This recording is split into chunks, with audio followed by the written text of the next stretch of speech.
Ana bizni boqimanda hokimiyatga yo'tgan boqimandalar hokimiyatda yotib yeydi deydi mana.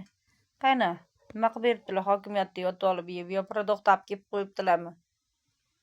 Yo uyimizni ko'rib qo'yibdimi? Namangan viloyat 3 tuman hokimi xotin-qizlar Saidaxon oyimiz Shuhrat Musayev Namangan viloyat 3 tumandagi birlashgan keskan yerda birinchi sektor rahbari bizga qaradilar, lekin bizga qaraganlar bilan mana natijani ko'ryapsizmi mana. Bizga qaraganlar bilan mana yordam berib qo'yibdilar mana. Mana oddiy pechka mana. Hech qanaqa bir xona uyda mana o'tiraman mana. Ko'rib oling, hech qanaqa boqimanda bo'lib bizga yo oqsir ko'ksir qilib beribdilarmi, yo ishga beribdilar mana, yo patolog qilib beribdilarmi? Uyimizni nima qilib beribdi ekanlar bilmayman, lekin boqimanda dedilar. Yo uyimga mana mana shu holat biror marta kelib produktni tashlab ketibdilarmi, yo uyimni ko'ribdilarmi? Birinchi sektorda narsa bo'lgan sektorga qaraganlar bilan bizga kelmaganlar ham, ko'rmaganlar ham hattoki. Biror marta kelib ko'rmaganlar mana.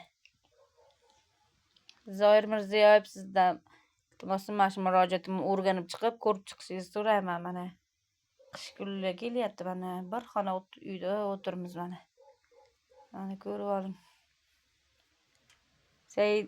Namangan viloyati 3 tumani xotin-qizlar faol Saida Abdurahmonovani Ahmadaliyevani qabulga borganimizda qabulga kirgizmayman deb haligi bitta xonada olib o'tirgan narsalari ham bor edi, rasmlari, o'shalarni ham tashlab yuboraman. Haqiqat ko'rib olasiz.